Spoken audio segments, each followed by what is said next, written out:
want him to be our resident DJ as opposed to you. Sorry, but it's just that we think you and me is more business. I was so stunned. I didn't know how to respond or what to ask. Had I not had the breath knocked out of me, I would have asked what I did wrong or how I could have improved my DJing, but I never got a chance. Feeling betrayed by the recipient of my own aid and bewildered that the fried chicken toast saw something in him that they didn't see in me, that evening I wandered by the restaurant and peered in to see what the fuss was all about. What I saw shocked and rattled me to my core, Sweet Biscuit. He played requests. And not just the tasteful requests, but if he was playing a hip-hop track and someone requested a Tejano tune, he'd slam it in, even if it wasn't a good one. Goyer trends next to cakewalks, bluegrass next to Florida breaks, progressive klezmer next to Teutonic minimal marches. But I guess train wrecks throw the best parties because the crowd was loving it. They all sang along, danced on the tables, and waved their napkins lit aflame.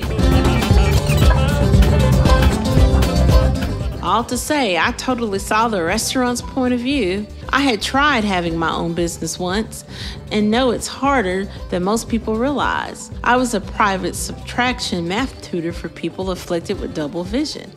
After being shook down by tax collectors, tutor unions, paper-cut insurance companies, and handsome double vision boys who flirted with both of me for a discount, I came out owing more money than I had made.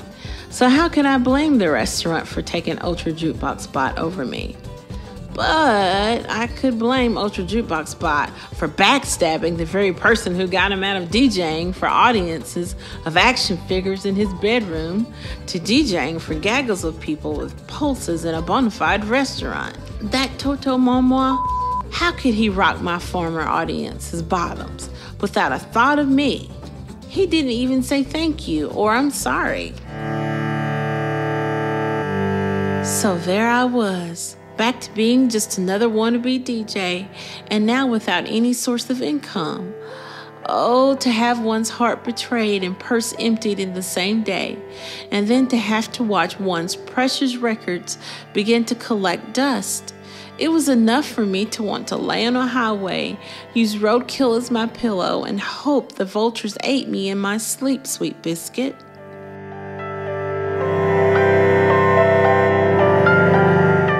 Then the evil part of my brain lit up and reminded me that I had a secret bullet with Ultra Jukebox Bot's name on it.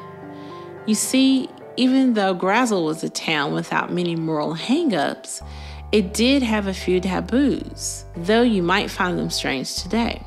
The one taboo they had that is pertinent to this story was the cause of icicles.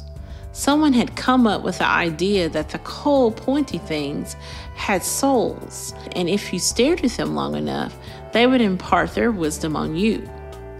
I always thought the theory was spread by eyeglass makers because a lot of folks needed eye correction later from staring too hard at all the Wowzer designs and icicle possesses.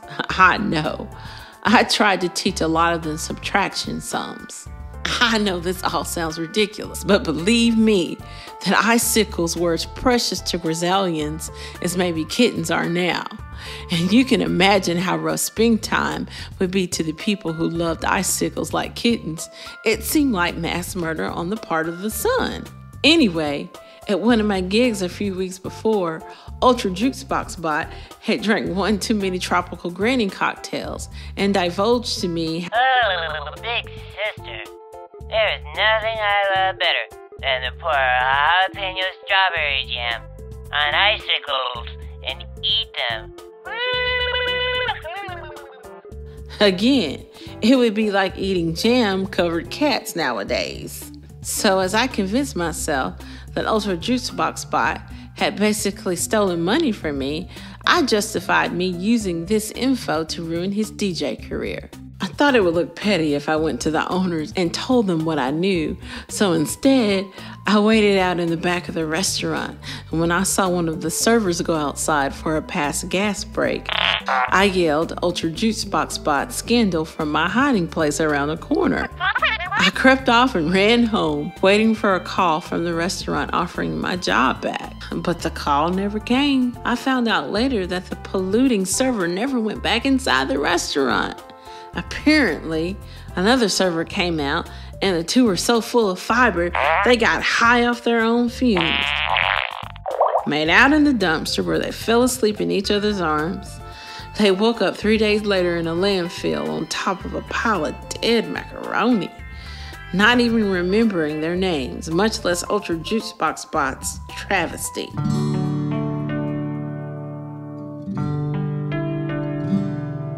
But that's okay. By that time, I had regretted my decision and had put in a request for MC Jesus to give my vengeful heart an absolving shout out.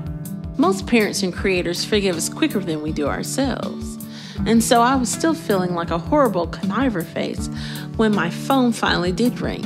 It was the manager of a popular and proper dance club called the Glitter Pit. He said he'd seen one of my sets at the Fried Chicken Toe, and he told himself that if he ever had a chance, he would give me the audience I deserved.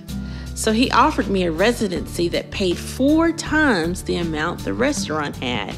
I couldn't believe it, and even though I didn't feel I deserved it, you can bet your powdered buttocks I said yes. I was so happy. I climbed the highest point in my living room I could find and danced around in my happy gratitude. And it was then that I looked down and saw Ultra Juice Box Bot peeping in through the window. He looked pretty bad and called out, DJ Feinessa, please, don't jump. Let me explain. He came in, climbed up to where I was and said, Big sister, I am so sorry. When the Fried Chicken Toe asked me to take over the decks, I just thought you'd moved on somewhere else. The boss never said, Hey, Ultra Jukebox Bot, you wanna hijack Feinessa's turntables? I'm totally gonna fire her and put you in her place. It'll be more fun than putting hot worms in your underwear. I just found out today the real circumstances, and I've been looking all over for you. I would have never tried to steal your spot, especially after you've been nothing but kind to me. So I just want you to know I'm going to resign today, and hopefully they'll give you your gig back. I shook my head and gave the poor kid a hug. I'm just so glad to hear that, Ultra Juice Box Bot. And I apologize that I thought you had been a backstabbing butt sniffer, and that I enacted some horrible things behind your back that I'll never tell you about. But let me tell you some good news. You can have the restaurant gig. I just landed the residency at the Glitter Pit. The Glitter Pit? Wow! They've got like one of the best sound systems in Grazzle. I can't imagine how awesome it would be to play there. Oh, big sister, if you could ever help me out by putting in a good word for me, I would be so grateful. Yeah, well, I had learned my lesson and just said to the kid, Ultra Juice Box Bot, do you think I'm gonna screw myself out of another gig? Cracker, please. But I'll get you in for free anytime. Not a problem. And I'll give you some advice. If you ever need someone to fill in for you at the Fried Chicken Toe, you might consider finding someone who would make the restaurant glad when you come back.